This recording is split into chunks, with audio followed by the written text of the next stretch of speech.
Hayotni o'z qarichi bilan o'lchab, kalta o'ylaydigan ayrim yosh o'spirinlar toki aqllarini yig'ib olmagunlaricha oila a'zolariga tashvish keltirib turishadi. Ota-onaning aytganini qilmaslik, chizgan chizig'idan yurmaslik, man etilgan narsalarga qasddan qo'l urish kabi shumliklari ota-onani ancha esankiratib qo'yadi. Sabina ham yosh bo'lgani uchunmi anchagina gapga quloq solmas qiz bo'lib qoladi. Voyaga yetmagan bu qiz Bekjon ismli yigit bilan hattoki sevishib gaplashib yuradi. Uning mana shu beboshligi uyning kattasi bo'lmish bobosining umrini qisqartiradi. 2017-yil 29-iyun kuni sherigim, ya'ni jinoiy sherigim joyga o'g'liga tushamiz deb planlashtirib qo'ydi. Ya'ni bizga nakolka bo'ldi, işte uni qizini yaxshi ko'rgan sevgisini uyga bo'ldi-da. O'sha yaxshi ko'rgan qizi bizdan ham jinoiy sherik hisoblanadi.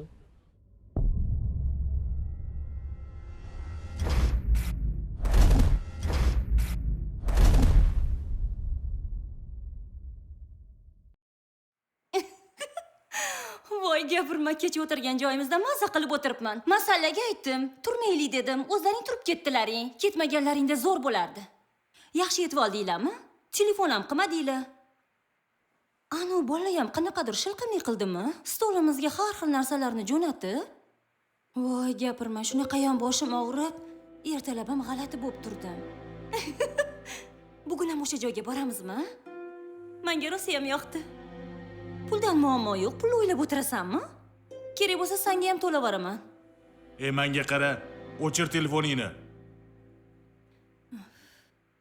Bo'pti, o'rtoq, senga o'zim telefon qilib beraman. Salom qani? Salom berdim, eshitmadingiz. Telefonda gaplashib yotibsan-ku, qatdan salom berasan? Boshimni og'ritmang, o'zi boshim og'riyapti ertalabdan. Nima kerak, baqir chaqir? Nima ishingiz bor o'zi men bilan?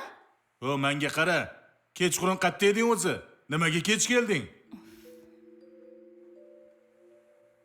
Nima, men sizga hisobot berishim kerakmi? Berasan hisob. Nimaga telefoningni ko'tarmading? Do'da, sekinroq gapiravering. Boshim yorilib ketaman deb og'riyapti. Nimaga shu arzimagan gapni ham baqirib gapirasiz? Baqiraman. Sen ota-onangni omonatisan menga. Men senga qarab turishim kerak. Yaxshi ko'rasanmi, yomon ko'rasanmi, farqi yo'q. Tushundingmi? O'zingcha haddingdan oshib ketyapsan. Baqiravermang, doda, yana aytayapman. Sekinroq gapirsangiz ham qulog'im eshitadi. Jonimga tegib ketdingiz shundoq ham. Boshim og'riyapti o'zi. Chidaysan. Ota-onang kelguncha chidaysan. Undan ko'ra, menga pul bering. Pulim qolmagan. Kecha senga pul berdim-ku. Yana berishim kerakmi? Bir haftaga yetadigan pul berdim senga. Bergan pulingizni minnat qilavermang. Bir haftaga ham yetmaydi u pulingiz, 3 kunga ham yetmaydi hatto. Gapirar ekansiz-da. Menga qarang, undan keyin berayotgan bo'lsangiz, ota-onam ishlab jo'natayotgan pulni beryapsiz menga. Nafaqa pulingiz-yu gapirmasa ham bo'ladi.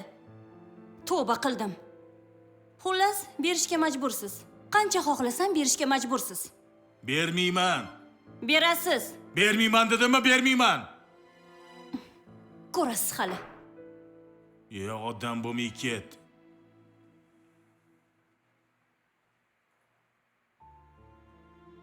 Tavba qildim. Nega bu o'zgarib qoldi, ha? Ota-onasiga telefon qilay desam, xavotir olib qaytib kelib olishadi.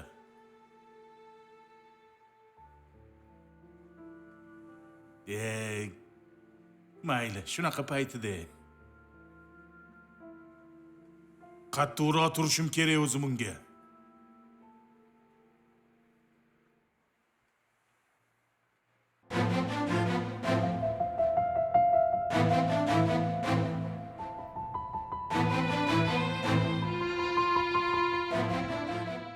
Ishlaring yaxshimi? Yaxshi, rahmat. Jo'natgan pullaringni oldim. Muammosiz yetib bordimi? Hammasi yaxshi. Qizim yaxshimi? Qizing ham yaxshi, yuribdi, xavotir olma. Hammasi joyida o'g'lim. Yaxshi.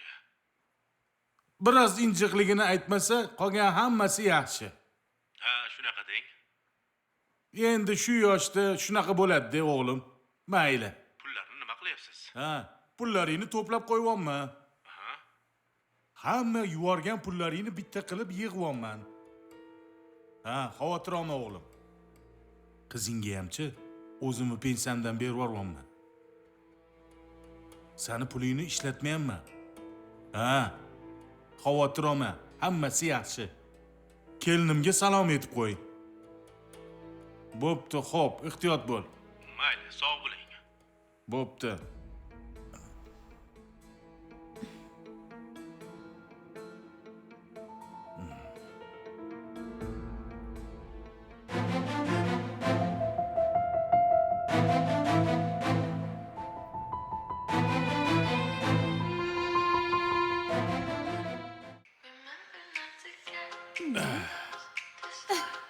O yomon ha.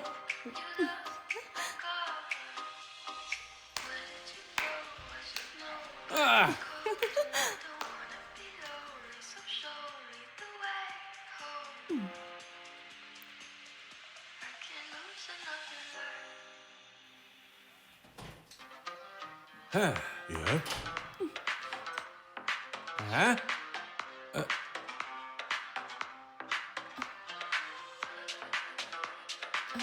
Assalomu alaykum dodajon. Keldingizmi? Assalomu alaykum. bu nimasi? Kim bu? Au, o'rtog'im Bekjon. Dars qilgani keluvdi. Yaxshimisiz? Darsimizni endi qilib bo'lgandik. Shunga ovqatlanib o'tirgandik. Ha, qiz bolani do'sti, qiz bola bo'lmaydimi? Bu jipiriq nima qilyapti bu yerda? Doda, boshlamang yana. Nimani boshlamayman? Juda ham haddingdan oshib ketibsan. Tur yo'qol bu yerdan. Ko'zimga ko'rinma. Sal og'ziga qarab gapiring. Iya? Ha, qiz bolani uyiga ham kirib kelaveranmi? Bor, yo'qol. Agar yana qadamingni shu yerda ko'rsam, kallangni uzib olaman. O'zingizni bosib oling, otaxon. Bosmayman. Tur yo'qol, chiqib ket bu yerdan. Bo'pti, keyin gaplashamiz. Bo'pti. Otaxon. Ko'nglingiz joyiga tushdimi? Bu nima qilganingiz? Men sizni uyingizga olib kirganim yo'q-ku. Olib kirgan bo'lsam, o'zimni ota-onam uyiga olib kirdim. Ota-onang kelsin, keyin olib kiraverasan, tushundingmi? Hayvon. O'zi, qarib miyam suyilib qopti. Ol men bilani. Oshxonaga olib bor. Odam bo'lmay ket. Sani dadangga aytmasam bo'lmaydi. Sabina va Bekjon sevishib bir-biriga mehr qo'yishadi. Yoshlar ko'cha-kuyda besamar lakillab yurishib, vaqtlarini behuda o'tkazish bilan ovora bo'lishardi ko'pincha. Borada esa Sabinani uyida uni beboshliklaridan qaytarish uchun vabosi hamda oila a'zolari tergab turishardi. Bu esa hali aqlini yig'ib olmagan qizga vaholanki umuman yoqmas edi. U erkinlikni qo'msardi. Shuning uchun ham oila a'zolariga nisbatan nafrat unda kuchaya boradi. Shu sababdan ham Bekjondan bu borada unga yordam berishni so'raydi. Quloqlaring sovqatmadimi? Yo'q. Voy. Ha, nima bo'ldi yana? Men aytgan pulni olib chiqdingmi? Qanaqa bo'lib chiqaman? Dodam shunday asabimni buzyaptilar kundan kunga. O'zing kecha ertaga olib chiqaman deganding-ku. Bir hafta oldin bergan pullarini gapirib, nima qilyapsan deb kechqurun ham rosa urishganlar meni. Yo'q, ota-onam ishlab topayotgan pullarini hammasini bosib olganlar. So'rasam jahllari chiqyapti. O'zlari ham ishlatmaydilar, menga ham bermaydilar. O'zga shu qancha pul bor o'zi? 80 ming, 100 ming So'mdami? dollar. Shuncha pul bo'lib turib bermasligi g'alati-da. Shunaqa ololmayapman. O'zimni ham jahlim chiqib ketyapti. Menga qarang, menda bitta reja bor. Xo'p, Shu pulni o'g'irlab olib chiqsak-chi? Esing joyidami sani? Ha nima qilibdi pul kerak-ku? O'zing uyingdan o'g'irlik qilamizmi? Ha, nima bo'pti? Men senga o'g'rimanmi?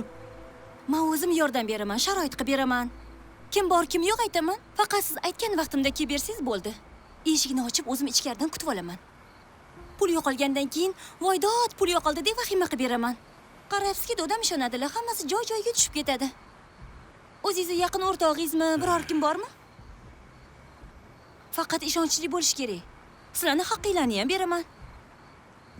Eshikni o'zing ochib berasan. Eshikni o'zim ochib beraman. Uyda Kim bor, hech kim kim yo'q bo'lmaydi. aytaman, ha. Faqat aytgan vaqtimga kelib ishontirib bersanglar bo'ldi. Hammasiga o'zim yordam beraman. Ha, bo'pti. Sen bo'lmasa uyingga borib turavergin. Nima? Bugun ham aylamaymizmi? Pul yo'q, qayerga borasan? Bo'pti. Telefon qilarsiz. Bo'pti.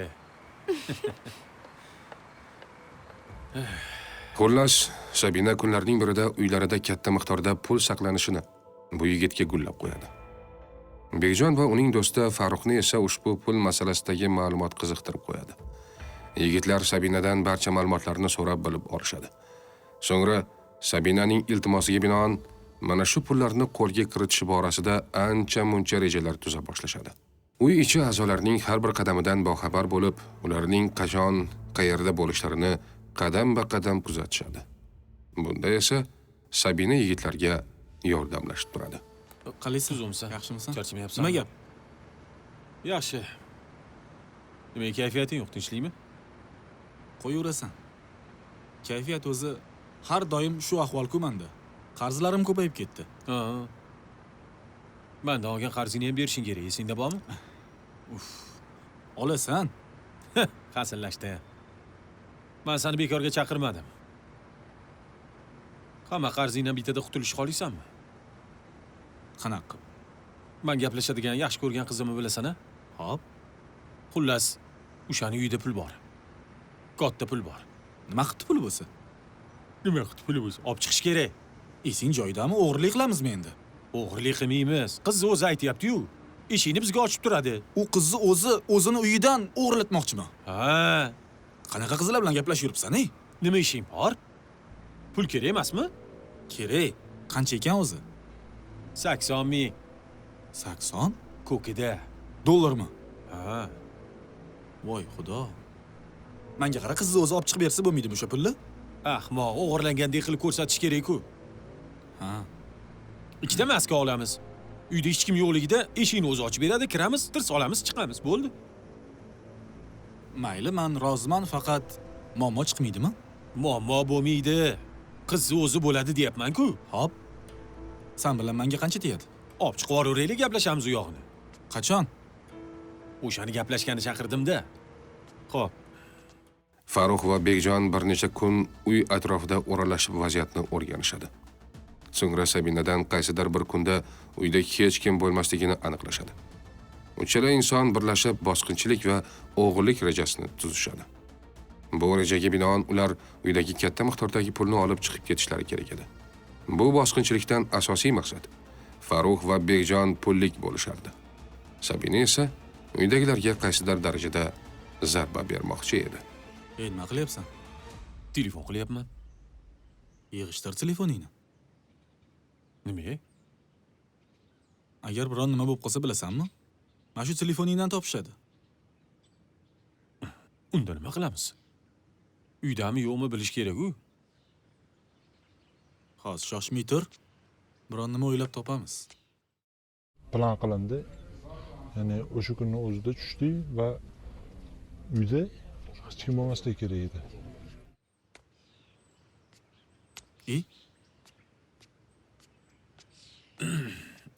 O, brachka. Ey, 1 minutga qarab bor. Assalomu alaykum. Va alaykum assalom. Qalaysan? Alaykum assalom. Isming nima? Qahramon, Qahramon. Qayoqqa ketyapsan? uyga Ha, uygami? Menga qara. Mana bu uyni bitta taqillatib ko'rsang-chi. Kimdir chiqadimi yo'qmi? Shuni bilmoqchi edik. Chaqirib bera olasanmi? Ha? hop. Hop, Qani bora qol. chopa qol. Yugur, yugur.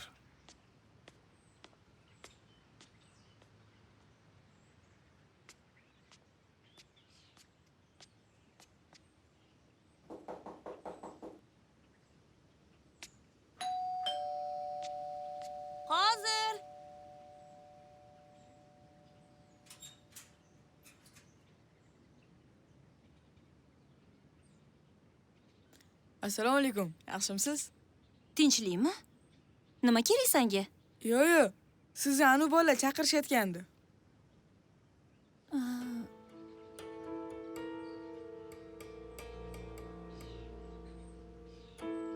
Bo'pti, mayli, yaxshi bor. Xo'p.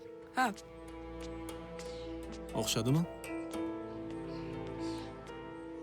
Nimaga yoshlar yomon ekanligini bilib turib, noto'g'ri ekanligini seza turib, ko'pincha jinoiy yo'ldan yurishadi. Yillar osha ortga qarasak, oldinlari jinoyatlar soni kam ekanligi ko'zga tashlanadi. Biroq negadir endi jinoyatlar oshib bormoqda. Ko'r-ko'rona jinoiy yo'lga kirib borilmoqda. Ayniqsa yoshlar mana shunday baloga giriftor qilishyapti o'zlarini. Bu nima degani? Uydagi, oiladagi nosog'lom muhit ta'siridanmi yoki yoshlarning bebosh ko'chaga chiqib ketishlari oqibatida ro'y beryaptimi? Buning asl boshlangan nuqtasi qayerda? Bu albatta avvalo oila nosog'lom muhit va atrof muhitdagi noto'g'ri oqimlarning ta'siridandir. Shuning uchun ham yosh avlod kelajagi uchun avval boshidan hushyor bo'lib borish kerak. Eng avval ota va ona tarbiyani o'zidan boshlashi lozim. Keldinglarmi? Hech kim ko'rib qolmadimi? Yo'q. Voy, juda ham qo'rqib ketyapman. Xullas, mana kalit. Ikkinchi etajda. Chiqqaningizda o'ng qo'lda. Yotoqxonaning ichidagi shkaf.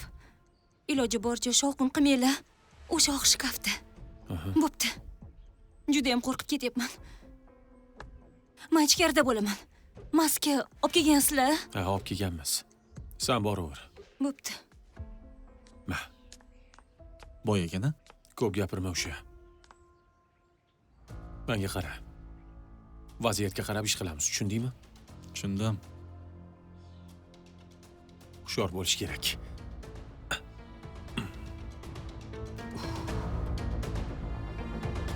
Ketdik.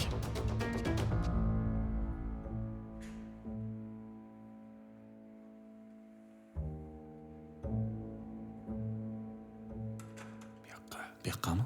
Bu yoqqami? Sabinaning oilasidagi bu muammolarga Faruxning hech bir aloqasi yo'q edi-ku. Nega u bu ishga qo'l urdi? Axir tuppa-tuzuk ishlab pul topayotgan edi. To'ylarda, tug'ilgan kunlarda bezatish ishlarini olib borardi. Xo'sh, unda bugunga kelib nega qamalib o'tiribdi? Bunga sabab o'z aqli va o'z ongiga, to'g'riroq qilib aytganda shaxsiy fikrga ega bo'lmaganining oqibatida shu ishga qo'l urgan u. Ehtimol oilada yagona o'g'il farzand bo'lganligi uchun ortiqcha erkalashlar oqibatidadir. Farux mana shunday aqlsizlik qilgandir. 20 yoshli yigitlar yosh qizning ta'siri ostida bu ishga qo'l urmagani aniq. Demakki, ular aql bilan bunday aqlsizlikka qo'l urganlar. Uyga tushganimizda hovli kirishda akkuratno sekin kirganimizda, xonaga kirganimizda uyda odam borligini sezib qoldik biz. Uyda odam borligini sezib qoldik. Nima qilamiz-ga tushib qoldik ekanmiz. Hozir uy ichida edi. Uni ham xabari bo'lmagandi. Chunki Qozog'istonga chiqib ketdi deb o'ylagan ekan. Keyinchalik aytdi. Akasi kelgan ekanda.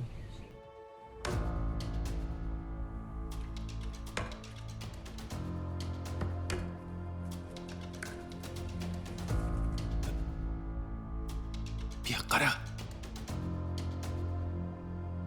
Bu yoqqa kel.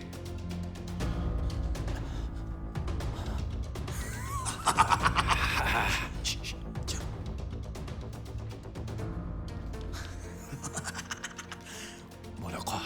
Voy, buni qara, qa. Aytganingdek ko'p u juda ham. Ora. Sol. Ketdik. Bola-qa.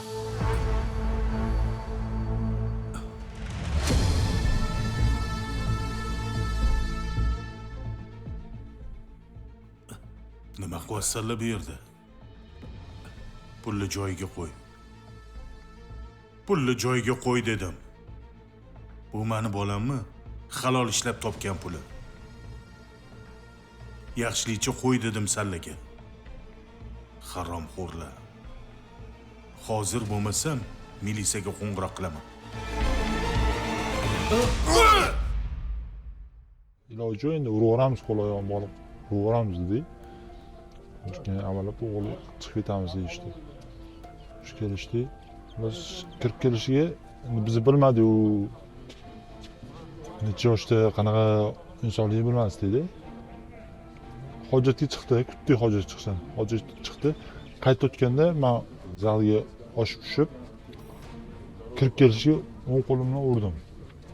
O'ng qo'lim bilan urdim. Kirib kelishiga o'ng qo'lim bilan urdim va chap qo'lim bilan yana bir qaytardim. Yotib yiqilayotganda bir marta tepdim. Shu payt keyin uni bo'g'ib hushdan ketkizdik. Bo'g'ib hushdan ketkizdik. Bilsa u inson, ya'ni jabrlanuvchi shu bobo ekan.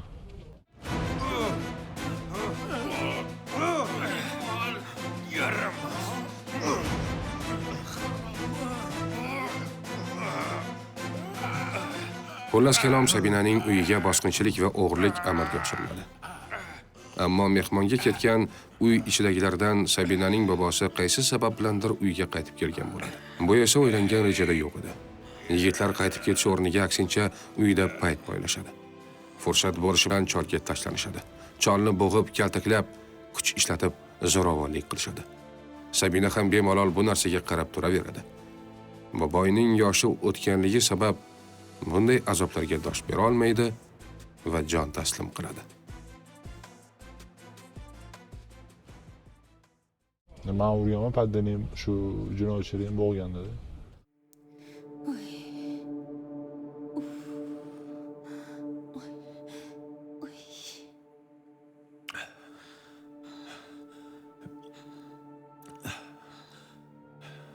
Ey. Ey. Ko'zingizni oching, ey.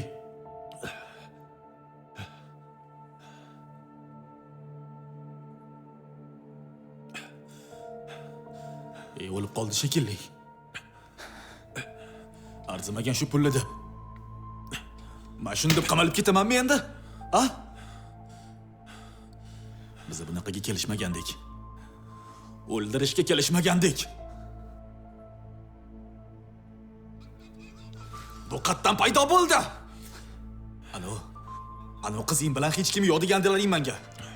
Bu kim bo'lmasam? O'chir!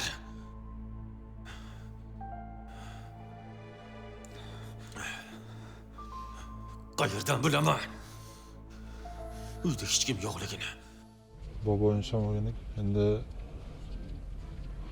shunaqa bo'ldi, uje bo'ldi, hamma o'lib yotibdi yerda. Men o'tda, ya'ni jinoiy sherigimni urishib ketganman bu masalada. O'g'liga kiraman, odam o'ldirib qo'ydik. Sherigimni urishib ketdim, baqir chaqir bo'lib ketdi o'shda o'zi. Ikkinchi jinoiy sherigim ham o'shda, ya'ni mana shu meni jinoiy sherigimni yaxshi ko'rgani, ya'ni qizi ham o'shda edi. Bu ham har xil qilishib boshlab o'ldirib qo'ydilaring deb. O'chir! Yop og'zingni, o'chir! Og'zini o'chir, dedi! Qo'ying!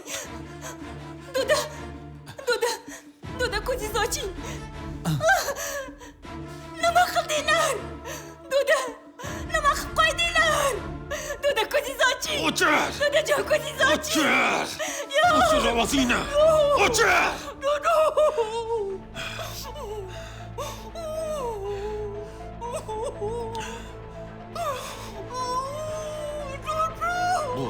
Bo'ldi, o'chir!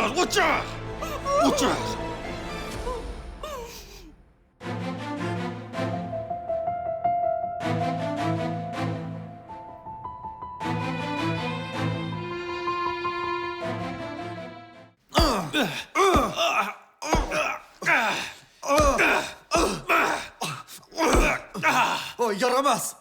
Sen ikkalang deb qamalib ketamanmi endi? Sani deb, hammasi sani deb bo'ldi. Sen ikkalang deb bo'ldi, tushundilaringmi?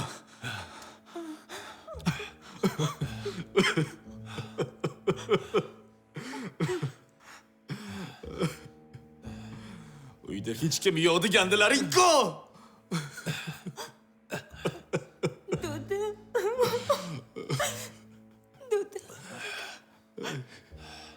Endi nima qilaman?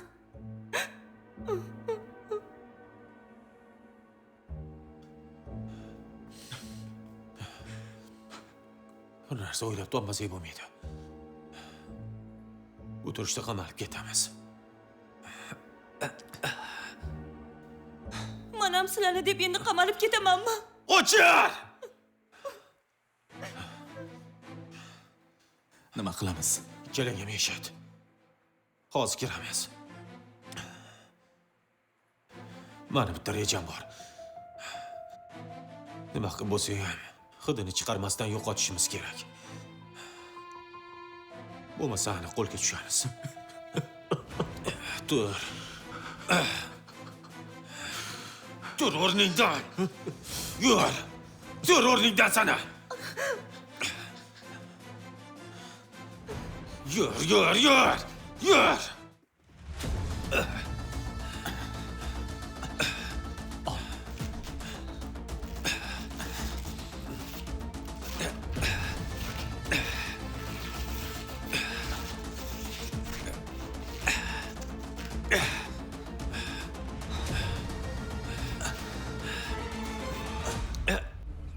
O'sha kunning o'zida o'likni gilamga o'rab boloxonaga olib chiqib qo'yganmiz. Ya'ni kiruvchi, ya'ni ayvonni boloxonasi bo'ladi-ku, darvoza. O'sha boloxonasiga olib chiqib qo'yganmiz. Yerga olib chiqib o'zi cherdakka olib chiqib tashlamoqchi edik. Biz kuchimiz yetmadi. Ertaga olib chiqib ketamiz. Ertaga olib chiqib ketamiz degan maqsadda boloxonaga olib chiqib qo'ydik. O'likni qo'ydik. Mana shunday qotillikka 3 yosh inson qo'l uradi. Qilgan ishlaridan pushaymon bo'lish o'rniga ular jinoyatni yashirishga urinishadi. Tezda o'likni shu xonadonning o'zidayoq yashirishga tushishadi. Keyinchalik kelib, o'likni uyidan olib chiqib ketish va biror chekkaroq joyga olib borib yo'q qilishga kelishadi. Farruh tezda vaziyatni qo'lga oladi. O'likni olib chiqib ketish uchun tanishlaridan foydalanishga urinib ko'radi. Lekin o'ylagan rejasi amalga oshmaydi.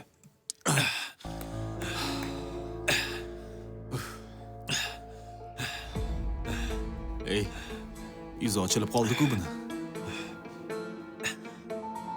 Hozir.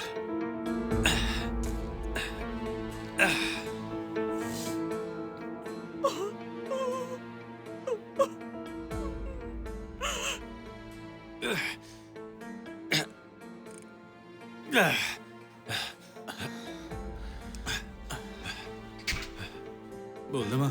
Ketdik.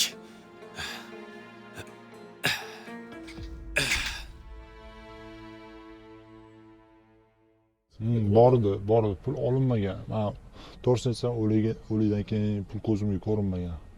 Lekin bordi pul, men o'zimning ko'zimga 80 ming AQSh dollari bordi o'sha. Seyfida ochib ham ko'rdik, men просто o'likdan keyin men tegmaganman deb pulga.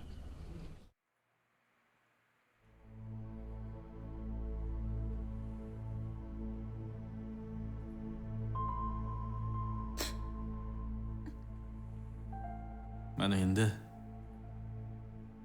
nima qilsalaring qillaring.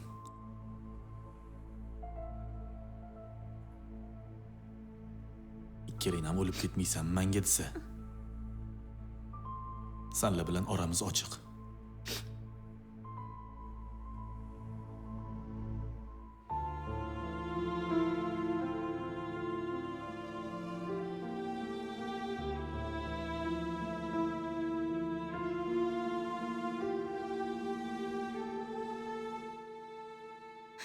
Bekjon aka, nima qilamiz endi?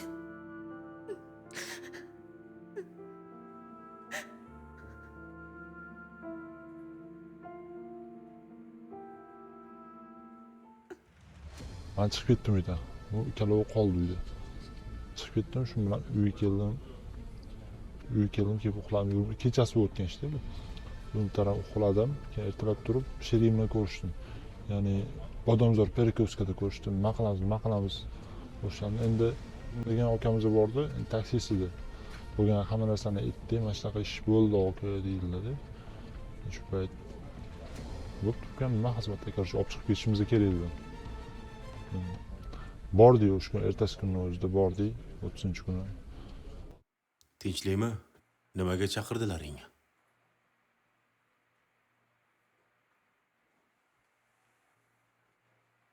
Xullas, Misha, bizga yordaming kerak. Soqqalingmi?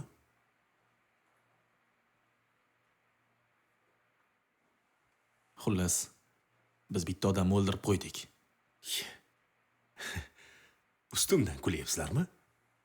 Nima deganlaring bu? Hazillashmanglar bolalar men bilan. Hazili yo'q. Rosti bilan. Bitta cholni o'ldirib qo'ydik. Bitta uyi balkonida yotibdi. Bizani aytgan manzilga olib borib qo'yishing kerak. Mashinangda. Beginaga ayta olmaymiz, Misha. Aytgan pulingni beramiz. Aytgan pulingni olasan. Yo'q, men bunaqa ish qila olmayman. Hey, sen aralashib bo'lgansan bu ishga. Hozir bildingmi? Aralashib bo'lding. Menga qara. Pulini beramiz. Iltimos. Biz olib chiqamiz.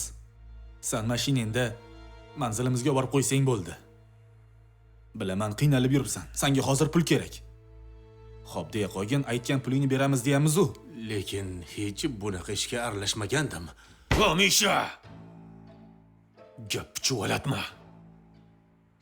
Yordam berasan dedikmi? Boshqa ilojing yo'q. Xohlagan pulingni olasan. Agar kimdir bilib qolsa, men aralashmaganman. Tushunding-a? Ha?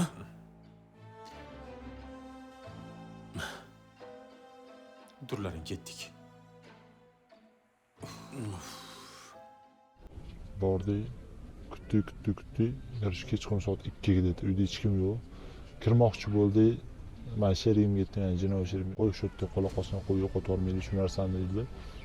Bugun qoldi, shu bilan ketdik biz. Shu fabrikadan chiqib ketmoqchi bo'ldik. Xullas, fabrikadan chiqib ketmoqchi bo'ldik. Xullas, bo'lmadi, oxiri telefon men o'zi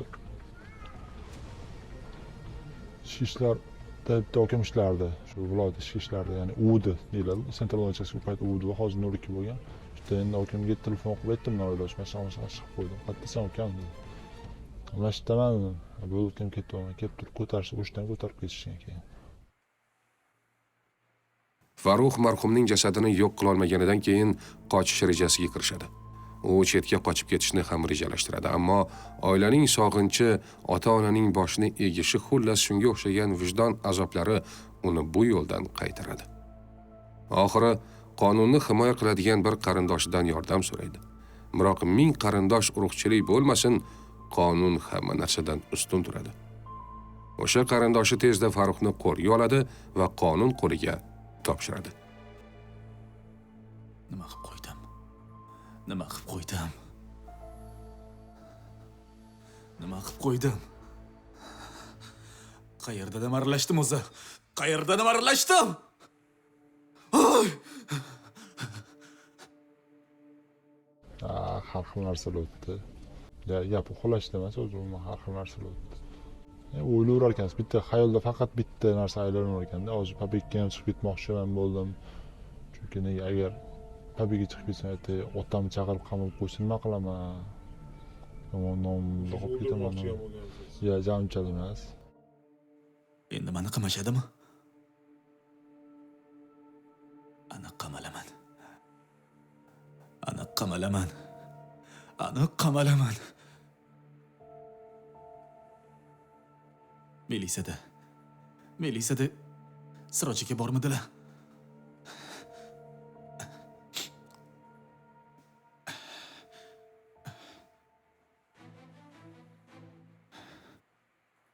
Baribir hech qayerga qocha olmayman.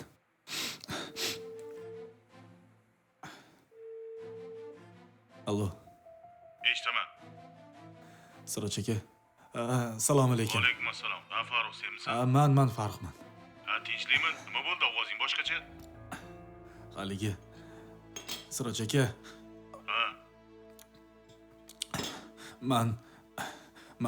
Man odam o'ldirib qo'ydim. Odam o'ldirib qo'ydim.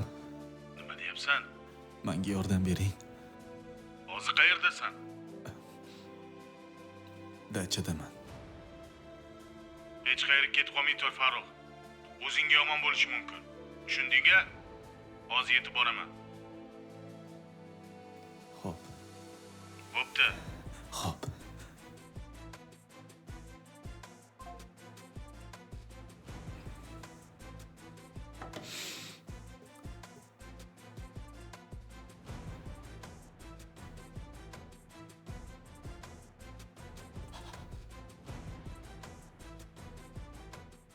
Farruh hamda Bekjon ichki ishlar tomonidan qo'lga olinishadi.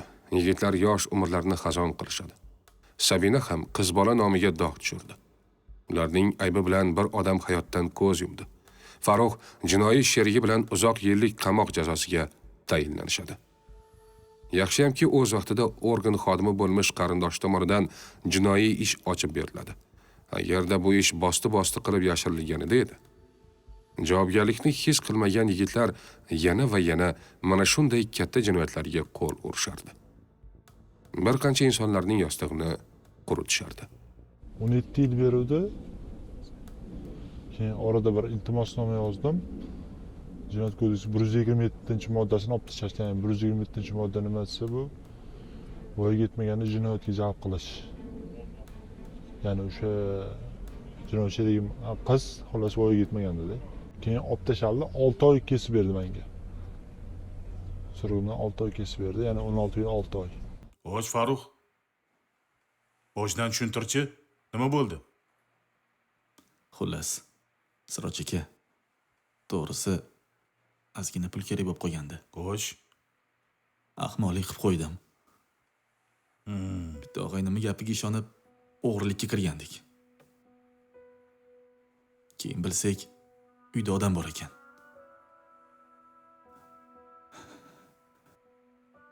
Bu yog'ini sizga hammasini aytib berdim. Tushunarli.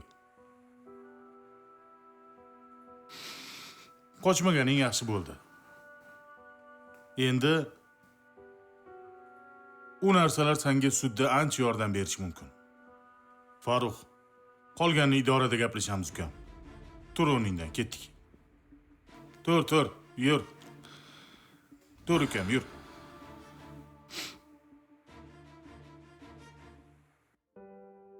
Qamoqxona kursisida afsuslar bilan o'tirishlikni hech kimga ravo ko'rmaydi odam. Chunki afsuslar o'zingga dushmandir. Ular hech narsani o'zgartira olmaydi. Eng yaxshisi odam vaqtida es hushini yig'ib olishi kerak. Zalolat yo'llariga kirganlar qaytsin. Razolat botqog'ida yurganlar bilsin. Umr uzoq debon o'ylagan aytsin. Ustamat haqiqatdan tushunib yetdim-da hayot qanaqaligini. Hayot siz ya'ni inson o'ylaganchalik yengilmas ekanda. Chunki просто umr yo'qotar ekan. Hatto ota-ona qarashini o'ylasangiz, inson g'alati bo'lar ekanda. Hattoki ota-onamga qarasam, ota-onamdek yuzdagi ajinni, ko'rsa oqsochini men sabab bo'ldimi deb o'ylayman-da. Chunki nega unaqa deyman? Opam chet el fuqarosida, o'sha Antaliyada yashaydi, o'sha yerga tegib o'sha qolib ketgan. Endi singlim bor. Hozir bitta o'qiganda, shuni opamga yozib bo'tdi. Meni qilsam, inson yuziga kirsa ham ota-ona bola deyirkanda, bolasi yuziga kirsa ham. Bilmadim, men o'ylasam ichetim eziladida, действительно, shu narsa. Chunki 16 yil. Просто bundan qaraganda endi erkak ishimiz-ku, oka. Bilsam bo'ladi. Marsga ota-onasini yashab ketgan, просто ota-ona qiyin bo'lar ekan. Farzandga qiyin bo'lar, ota-ona. Endi kimdir farzand bor, kimdir farzand. Shu duoga o'ylaysiz. Iloji bo'lsa, duosini olib, yaxshi amal qilib yurish kerak. Hech qachon hech kimga, даже dushmanimga ham ravo ko'rmayman bunaqa hayot. Hattoki nima desam bo'ladi sizga. Ana 4 ta devorim mana shu. Bu yerdagi havo boshqacha-da, darvozadan chiqqan keyin havo boshqada. Erkaklik havosi dedi, erkingiz bor. Xohlagan narsangizni qilasiz, xohlagan ishingizni qilasiz, xohlagan narsangizni ichasiz, xohlagan narsangizni yeysiz. Xohlagan paytda uyquda turasiz. Xohlagan paytda ishga chiqasiz. Erkingiz o'zingiz bo'ladi-da. Fikr qiling. Sizning birgina xatoyingiz onangizni qaritadi. Sizning birgina xatoyingiz bir ayolni beva qiladi. Unutmang, sizni birgina xatoyingiz tufayli norasida go'daklar yetim bo'ladi. Ular kechalari yig'lab sizni qarg'ashidan oldin to'g'ri yo'lga qayting.